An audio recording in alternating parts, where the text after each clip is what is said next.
31st night కి farm house book చేసుకుని friends తో ఎంజాయ్ చేయాలనుకుంటున్నారా? అయితే వెంటనే డోసే యాప్ ని డౌన్లోడ్ చేసుకుని బుక్ చేసుకోండి.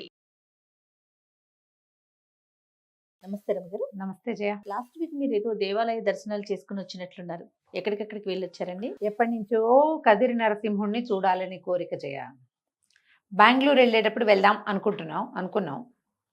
ఈ బెంగళూరు ట్రిప్ ఒక 4 రోజులు దానికి పట్టేస్తుంది. మధ్యలో కదిరి ఒక రోజు బాతిక రోజు అది తీసేసుకుంటుంది అని బెంగళూరు వెళ్ళే ఆలోచన వచ్చినప్పుడల్లా కదిరి అంటాం. ఇంకా అట్లాగే అయింది. ఈ డిసెంబరు మా జీవితాల్లో చాలా ముఖ్యమైన నెల కాబట్టి ఈ నెలలో ఏదైనా 1-2 ప్లేసెస్ చూడాలి అని పెట్టుకున్నాం. ఒక 2 days ప్లాన్ పెట్టుకున్నాం. ఇదివరకు నెల్లూరు వెళ్ళినట్టుగానే ఇప్పుడు ఈ కదిరి కూడా వెళ్ళి రావచ్చు అని భావించాం. కిందటిసారి కసాపురం, నేమకల్లు, మురడి చూసాంగా. అప్పుడు తాడిపత్రి వెళ్దాం అనుకున్నాం. ఆ ట్రిప్లో ఒక తాడిపత్రిని మేము ఫిట్ చేయలేకపోయాం. ఓకే, వెళ్ళొచ్చు దారే, కానీ ఆ ఫిట్ చేస్తే ఇప్పుడు ఎక్కువ ఈ ఆంజనేయ స్వామి మీద కాన్సన్ట్రేషన్ తప్పిపోతుంది. ఇంకోసారి చూద్దాం అనుకున్నాం. ఈ కదిరి, తాడిపత్రి ఈ రెండింటిని కలిపి పెట్టుకున్నాం. ఈ తాడిపత్రిలో ఎలా వెళ్ళాం? ఎర్లీ మార్నింగ్ 4 o'clockకి బయలుదేరాం కారులో. ఇంచుమించుగా 10:30 కల్లా మేము తాడిపత్రి చేరిపోయాం. పెద్ద పిల్లలు ఉంటే బ్రేక్ఫాస్ట్లు, టిఫిన్లు, మంచినీళ్ళు అక్కడ ఇక్కడ ఆగుతూ ఉండేవాళ్ళం. ఇద్దరమే అవటంతో పెద్ద ఒక్కసారి ఆగాము. అదేం పెద్ద ఖాస్గా లేదు ఆ రోడ్ల మీద. సరే ఎట్లాగొట్లా మొత్తానికి చేరిపోయామనుకో. తాడిపత్రి వెళ్తే తాడిపత్రిలో ఎప్పటి నుంచో తెలుసు నాకు చింతల వెంకటరమణమూర్తి, చింతల రాయుడు అంటారు ఆయన్ని. వెంకటేశ్వర స్వామి గుడి చేయాలి. ఈ చింతల వెంకటరమణమూర్తి దేవాలయం గురించి ఎప్పుడో ఎన్నేళ్ల క్రితమో విన్నాం మేము. తర్వాత రెండోది బుగ్గా రామలింగేశ్వరుడు. ఈ బుగ్గా రామలింగేశ్వరుడు తాడిపత్రిలోనే. ఈ 2 దేవాలయాలు మనం హైదరాబాద్ నుంచి వెళ్ళేటట్టయితే పొద్దునెళ్ళి సాయంత్రానికి తిరిగి వచ్చేయచ్చు. ఈ చింతల వెంకటరమణమూర్తి దేవస్థానం తాడిపత్రిలో ఇంచుమించుగా ఊరికి నడిబొడ్డులో ఉన్నట్టుగానే ఉంది. చాలా పెద్ద గుడి జయ. బయట నుంచి చూస్తే చాలా పెద్ద రోడ్డు మధ్యలో ఉన్నట్టుండి అన్ని పక్కల నుంచి కూడా ఏ పక్క నుంచి అయినా అక్కడికి చేరేటట్టుగా ఉంది. ముందు కొంత ఖాళీ ప్రదేశం, తర్వాత ముందు ఇది ఉంటుంది కదా, రాజగోపురం లాంటిది కనపడుతుంది. గోపురం దాటి లోపలికి వెళ్తే ఎంత శిల్ప సంపదో జయ ఆ దేవాలయంలో. ఎంత ఎక్సలెంట్గా, ఎంత అద్భుతంగా ఉందంటే విజయనగర కాలం నాటి దేవాలయము. నల్లటి రాతితోటి అపురూపమైన శిల్పాలు. ఎంత బాగుందో గుడి, వదిలి రాబుద్ధి కానంత బాగుంది. చాలా విశేషంగా ఉంది. మనం చుట్టూతా తిరిగి దర్శనం చేసుకుంటే ఇటు ముందుకు వచ్చి దర్శనం చేస్తే కొన్ని ఈ శిల్పాల్లో, ఈ స్కల్ప్చర్లో కొన్ని వింతలు విశేషాలు ఉంటాయి. అలాంటివి కూడా ఉన్నాయి ఈ దేవస్థానంలో మనకి. ముందు నుంచి ధ్వజస్తంభం మీద నుంచి మళ్ళీ మనం లోపలికి వెళ్ళి నమస్కారం చేసుకుంటే కనుక స్వామివారు ఒక 3 అడుగుల ఎత్తులో ఉన్న చిద్విలాసమూర్తి. ఎంత చక్కటి నవ్వంటే పెదవుల మీద హారతిస్తుంటే చక్కగా ఇట్లా చెంపలు, గండస్థలాలు, కపోలాలు నున్నగా ఉన్నట్టుండి పెదవుల మీద చిరునవ్వుతోటి పరమసుందరంగా ఉన్నాడు స్వామి. ఆయన చూస్తే చింతలు తీరుతాయి. చింత అంటే ఏమిటమ్మా? నవిలేస్తుంది మనని లోపల. ఎప్పటికీ తీరని కష్టం. ఎప్పుడు చింత అంటే మనసులోనే ఉంటుండేది. ఇప్పుడు కష్టాలు, ఇబ్బందులు ఉంటాయి అందరికీ. ఆ కాసేపు, ఆ చెప్పుకున్న కాసేపునో, ఆ దాని గురించి ఆలోచించిన కాసేపునో ఉండేది వేరు. చింత అంటే తినేస్తూ ఉంటుంది అన్నమాట లోపల. నిద్రలో కూడా గుర్తొచ్చేది. వాటిని తీరుస్తాడు స్వామి. ఎంత బాగున్నాడో, భలే అందంగా ఉన్నాడు. స్వామివారికి ఎదురుగుండా గరుడాళ్వారు ఉంటారు కదా. గరుడాళ్వారు వెనకాల గరుడాళ్వారికి ఒక మండపం లాగా చేస్తారు కదా. ధ్వజస్తంభం వెనకాల సాధారణంగా దేవాలయాలు అలాగే కదా ఉంటారు. ధ్వజస్తంభము మనం వెళ్ళగానే ధ్వజస్తంభానికి ఆనుకుని వీపా నుంచి ఉన్నట్టుగా ఉన్నటువంటి గరుడాళ్వారి సన్నిధి ఉంటుంది. ఈ గరుడాళ్వారి సన్నిధికి వెనకాల 2 కిటికీల్లాగా ఉన్నాయి. అవి సంవత్సరంలో కొన్ని రోజుల పాటు అందులోంచి వచ్చి సూర్యకిరణాలు స్వామివారి పాదాల మీద పడతాయట. అబ్బా, ఆర్కిటెక్చరల్ ఇదేనమాట. ఎంత బాగుందో గుడి. చల్లగా, విశాలంగా, చుట్టూతా చక్కగా మండపాలతోటి మండపం ప్రశాంతంగా ఉంది లోపల. చాలా అంటే చాలా చాలా చాలా 100 చాలాలు బాగుంది. ఒక్కొక్క దేవతా ప్రతిమ కూడా అవతారాలు, దశావతారాలు అవన్నీ కూడా స్పష్టమైన శిల్పాలు అన్నమాట. నల్లని రాయి కంచి అమ్మవారు ఆనందవల్లి, అమ్మవారే ఆనందవల్లి. ఆయనేమో చింతలు తీరుస్తాడు, ఈవిడేమో ఆనందాన్ని ఇస్తుంది. అమ్మవారికి బయట ఆలయంలో పక్కన ఉన్నది సన్నిధి, తయారు సన్నిధి పక్కన ఉన్నది. ఈ పైనట ఒక ఇలా తిరిగేదట, మన ఏమంటారు ఈ షాండ్లైర్స్ అవి వేలాడేలాగా ఒక పువ్వు ఉండి, రాతి పువ్వు, దానికి తాడు కట్టి దాన్ని తిప్పితే తిరుగుతుంది. స్కల్ప్చర్లోనే అట్లాంటిది చేశారు. ఇటీవల భగ్నం అయిందట ఒకసారి. ఇవి వచ్చిన వాళ్ళు మధ్యాహ్నాలు వచ్చిన వాళ్ళు ఆటకాయతనంగా దాన్ని తిప్పుతున్నారని ఈ మధ్య ఉన్న తాడుని తీసేసామని చెప్పారు. ఎంత బాగుందో, భలే చక్కగా ఉంది. ఇప్పుడు ఈ దేవాలయంలో ఒక పురాతనమైనది అవ్వటం వల్ల ఒక ప్రత్యేకమైన ఇదేంటంటే, మామూలుగా మనకు చాలా దేవాలయాల్లోనే కనపడుతుంది. మనం ఇట్లా సన్నిధికి లోపలికి వెళ్తామా, ఎలా వెళ్ళామో అలా తిరిగి రావక్కర్లా. మనం ఉత్తరం వైపుకి ద్వారం ఉండి అందులో నుంచి బయటకు వచ్చేసేయచ్చు. అవును, పురాతన దేవాలయాల్లో అది కనపడుతుంది మనకి ప్రత్యేకంగా. అవును. అయితే రేపు ఇది ఉంది కదా, ముక్కోటి ఏకాదశికి స్వామివారిని ఆ ఉత్తర ద్వారం గుండా బయటికి తీసుకొస్తారు. మామూలుగా మనం ఉత్తర ద్వార దర్శనం అని చేసుకుంటాం కదా. ఈ ఉత్తర ద్వార దర్శనం అంటే మనం ఉత్తరంలో నుంచి వెళ్ళి చూడడం అని కాదు. ఆ ఉత్తరంలో నుంచి వస్తున్నటువంటి స్వామివారి వెనకాలే మనం బయటికి రావటము ఒకటి, ఆ వచ్చిన ఆయన్ని మనం ఇటువైపు నిలబడి చూడడం. ఉత్తరం వైపు నుంచి లోపలికి ప్రవేశించకూడదు. అదేలేండి. మనం ఆ స్వామివారిని చూడడానికి లోపల ఉన్న, ఇప్పుడు ఉత్సవర్లు బయట వేయించేపి చేయించి ఉంటారా, వారిని సేవించుకుంటే ఆ రోజు సరిపోతుంది. మనం లోపల స్వామివారిని మూలవర్లను చూడడానికి మామూలు యథావిధి మార్గంలో నుంచి వెళ్ళి ఉత్తరంలో నుంచి బయటకు వచ్చేసేయాలి. కానీ ఉత్తరంలో నుంచి లోపలికి వెళ్ళే విధానం సరైంది కాదు. అటు వెళ్ళక్కర్లా. మనం అదే ఆ గమనంతో ఉంటే ఇటే వెళ్ళాలి కదా అని ఆలోచించద్దు. మామూలు సజావైన మార్గంలోనే వెళ్ళి దర్శనం చేసుకోవటం, ఉత్తరంలో నుంచి బయటకు వచ్చేస్తాం. స్వామివారిని బయటికి తీసుకొస్తారని చెప్పారు. ఎట్లా దర్శనం ఎలా చేయిస్తారు ఏంటంటే, ఈ వైపు నుంచి తీసుకొస్తాము. స్వామివారితో పాటే భక్తులు ఆ స్వామివారి బయటకు వచ్చినప్పుడు వారితో పాటే కొంతమంది ముందే వచ్చిన భక్తులంతా ఆ ఉత్తర ద్వారం దాటి బయటకు వస్తారు. స్వామిని అక్కడ వేయించేపు చేయిస్తారట. ఎంత బాగున్నాడో, మళ్ళీ వెళ్ళాలనిపించేంత బాగుంది గుడి. నిదానంగా తాపిగా చక్కగా తిరిగి 4 బాగా సేవించుకోవచ్చు. హారతి అవి ఇస్తుంటే అసలు చెంపలు మెరుస్తూ, ఆ పెదిమలు నవ్వుతూ, కులాసాగా ఎంత సంతోషం కలిగించేలాగా ఉన్నాడో. అమ్మవారు కూడా చక్కగా ఉన్నారు. ముఖం అది చాలా బాగుంది. ఆ ప్రాంతం వాళ్ళంతా చూస్తారనుకో, హైదరాబాద్ వాళ్ళు ఒక రోజులో వెళ్ళి రావాలి అంటే డ్రైవ్ చేసే సత్తా ఉంటే హ్యాపీగా వెళ్ళిపోండి. రోడ్లు శుభ్రంగా ఉన్నాయి, ఏం ప్రాబ్లం లేదు. తాడిపత్రి కొట్టేస్తే వెళ్ళిపోతుంది. ఓకే. ఇక్కడి నుంచి బయటకు వచ్చాక మేము ఎక్కువ దూరం ఏం లేదు, బుగ్గ రామలింగేశ్వర స్వామిని చూసాం. ఈ బుగ్గ రామలింగేశ్వరుడు కూడా భలే చిత్రమైన దేవాలయం. చాలా పెద్దది జయ. బయట ఎంత ఖాళీ ప్రదేశం ఉందో, శుభ్రంగా చెట్లు గిట్లు ఉన్నాయి, బాగా మెయింటెనెన్స్ కూడా బాగున్నట్టే. చాలా మంది జనాలు వచ్చేసి అక్కడే ఉండిపోయి మధ్యాహ్నం భోజనం చేశారు, చెట్ల కింద ఉండి అలా ఉన్నారు. మేము ఆదివారం కదా వెళ్ళింది, చాలా మందే ఉన్నారు. పెద్ద దేవాలయం. ఇక్కడ ఉన్న ఈ శిల్పాలు సప్తస్వరాలు పలికే స్తంభాలు ఉన్నాయి. సప్తస్వరాలు పలుకుతాయి. ఆ స్తంభాల మీద కొడితే స్వరం వినపడుతుంది. బోలు తమాషా శబ్దం. ఎంత బాగున్నాడు ఈ బుగ్గ రామలింగేశ్వరుడు అంటానికి. శివలింగానికి కింద తడుస్తూ ఉంటుంది ఎప్పుడు. లింగం కిందంతా తడి.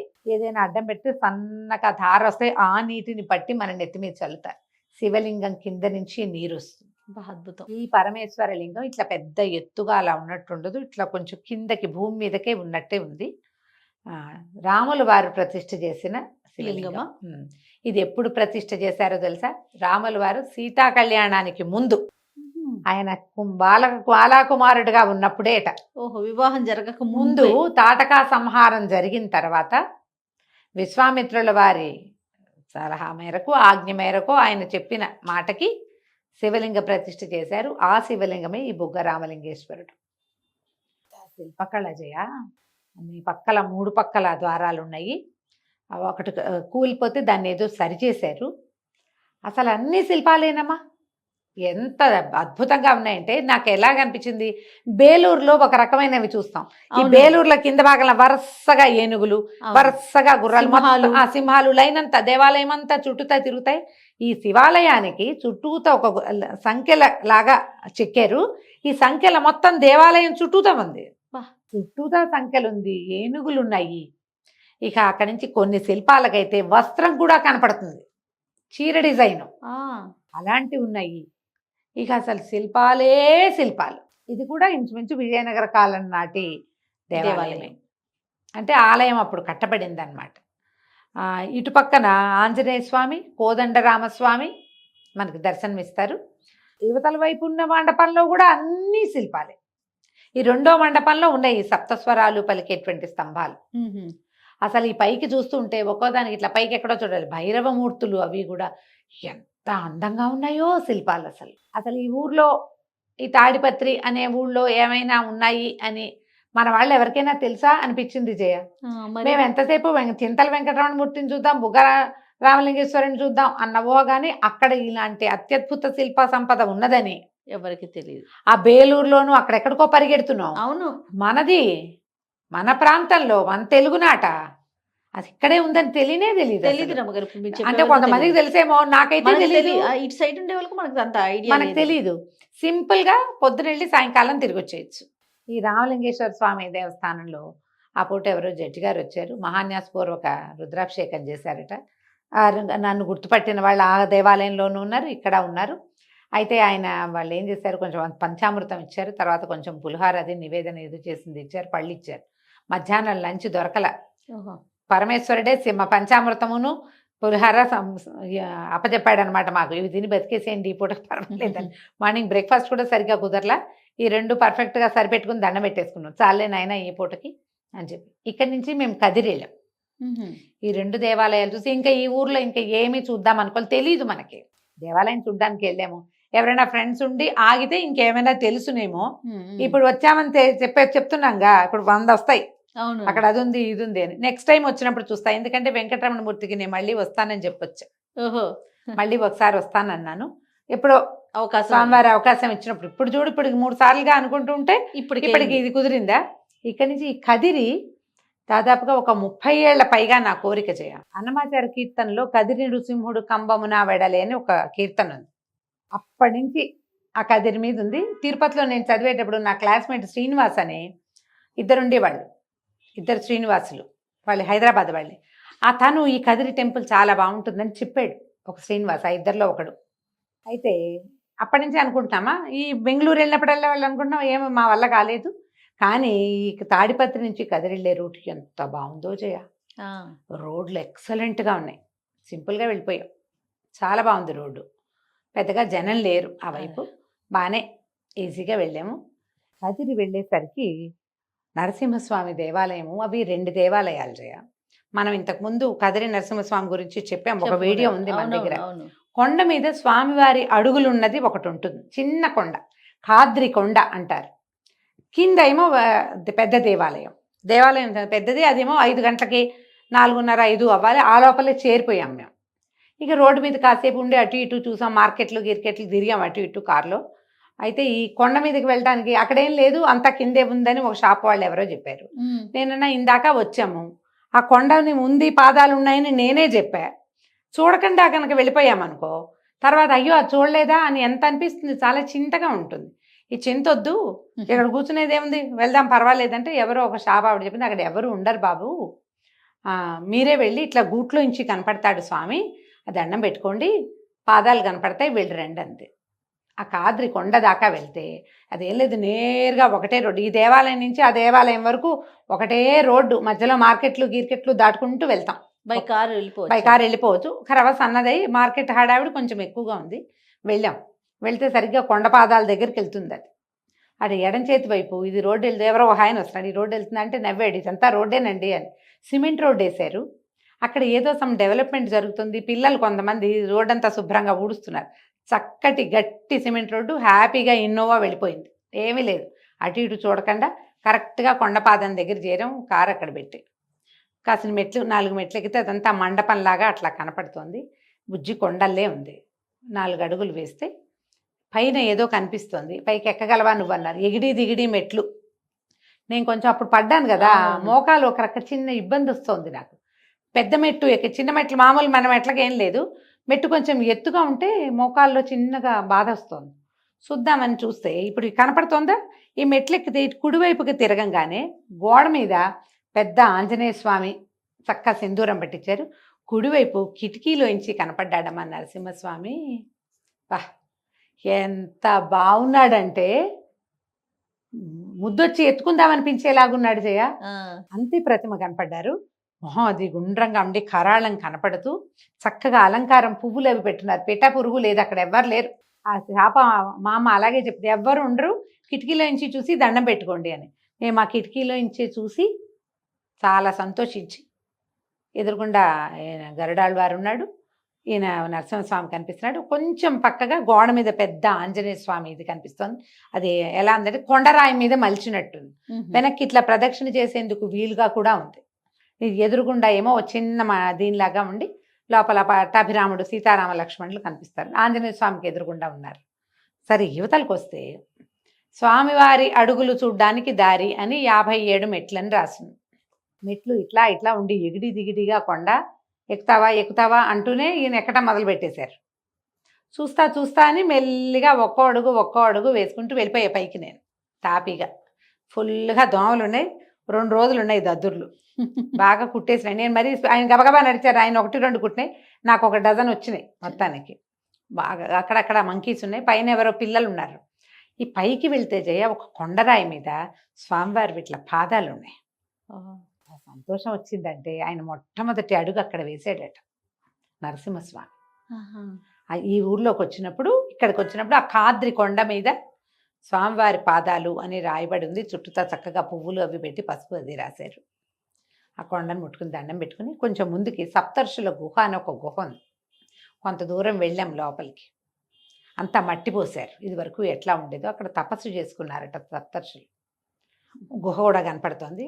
మరి చెప్పులు మా ముద్రలు అవి కనబడ్డాయి. ఎవరైనా పిల్లలు ఇంకా లోపలికి వెళ్ళారేమో, మరి ఎక్కడో కేరింతలు అరుపులు వినపడుతున్నాయి కానీ తెలియలే మాకు. అదేలే. కొంత దూరం వెళ్ళి దండం పెట్టుకుని బయటకు వచ్చేసాం. లోపల ఊపిరాడుతుందో లేదో. మా పిల్లలు ఉంటే వెళ్ళిపోయేవాళ్ళు, నేను ఒకదాన్నే అవుతానని ఇంకా ఆయన వెళ్ళల. కొంచెం దూరం వెళ్ళాం, బయటకు వచ్చి మెల్లిగా ఈ మెట్లన్నీ దిగేసి ఆ కొండ దిగి ఆయనకో దండం పెట్టుకుని కిందకు వచ్చి మళ్ళీ ఈ మార్కెట్ అంతా వచ్చి, మార్కెట్లో ఏ ఊరు వెళ్ళినా కూరగాయలు చూస్తే ఉత్సాహం కదా మనకి. అక్క టమాటాలు, పచ్చిమిరపకాయలు, వంకాయలు పుష్కలంగా కొనుక్కున్నాను నేను. ఆ మార్కెట్లో చాలా బాగా బుజ్జి వంకాయలు ఉన్నాయి. కూరలు కొనుక్కుని మేము ఆ రోజు ఉండిపోయి మర్నాడు ఇంకేదైనా చూసి వద్దామని అనుకున్నాం. ఈ 3 దర్శనాలు అయిపోయినాయి. ఇంకేముంది, లోపలికి వచ్చిన తర్వాత అప్పుడు ఈ నరసింహస్వామి దేవాలయంలోకి వెళ్ళాం. కదిరి నరసింహుడు కారు ఒక పక్కన పెట్టేసుకున్నాం. లోపలికి కదిరి నరసింహస్వామి దేవాలయం కూడా చాలా పెద్దది. ఆ ప్రాంతం వాళ్ళంతా శిరోముండనం కూడా చేయించుకుంటారు అక్కడ. పిల్లలు గుళ్ళతో బుజ్జి పాపాయిలు కొంతమంది కనపడ్డారు.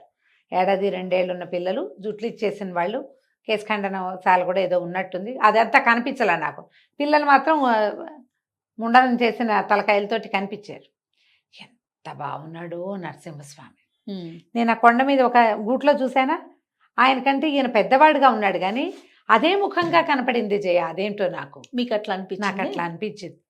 ఎంత చక్కగా ఉన్నాడో, భలే ఉన్నాడు. మామూలుగా కొంచెం అంటే ఒక ఉగ్రరూపిగా ఉండాలి కదా. ఎందుకనో కదిరి నరసింహుడు నేను ఆ పాట విని ఉగ్రరూపిగా ఊహించుకున్నా. మరి నాకు అట్లా దర్శనమిచ్చాడో ఏమో మా నాన్న, నాకు తెలియదు కానీ చక్కగా ఉన్నాడు, ప్రశాంతంగా ఉన్నట్టుండి. ఎంత బాగుందో దేవాలయం. పెద్దది, బాగా విశాలంగా ఉంది, చక్కటి దర్శనమైంది. హాయిగా అలా లోపలికి వెళ్ళటం, దర్శనం అవటం, తిరిగి వచ్చేసేయటం. అమ్మవారు కూడా చక్కగా ఉన్నారు, ప్రశాంతంగా ఉంది గుడి. తర్వాత ఏమో ఇంకొక సన్నిధి, ఏం సన్నిధులు కనిపించాయి ఇటువైపున, గోవిందరాజస్వామి సన్నిధి ఒకటి ఉంది, తర్వాత ఆంజనేయ స్వామి సన్నిధి ఒకటి ఉంది. కూల్గా ఉందన్నమాట దేవాలయం. నా అన్ని పక్కల నుంచి అంటే 2-3 పక్కల నుంచి వచ్చేందుకు అవకాశం ఉంది. మేము కుడి చేతి వైపు ఉన్న ద్వారంలో నుంచి లోపలికి వచ్చాం. మహాద్వారంలో నుంచి రోడ్డు మీదకి ఇంకొక ద్వారం కనిపిస్తోంది. మరి బహుశా చతుర్మధ్యంగా ఉండి అన్ని పక్కల నుంచి వచ్చే అవకాశం ఉన్నట్టుంది. మేము ఊరికి కొత్త వాళ్ళము, పైగా బాగా స్పెండ్ చేసేంత సమయం ఏమీ లేదు. అందుకని నాకు బాగా తెలియలే అన్ని పక్కల నుంచి ఉందా అని. నేను 2 ద్వారాలు అయితే నేను విశదంగా చూశాను. చక్కగా ఈ దేవాలయం విశాలంగా ఉంది కదా. ఓ పక్కన నాగప్రతిష్టలు ఎన్ని కనపడ్డాయో, పెద్ద చెట్టు కింద ప్రతిష్టలు, యువతలు కూడా నాగప్రతిష్టలు.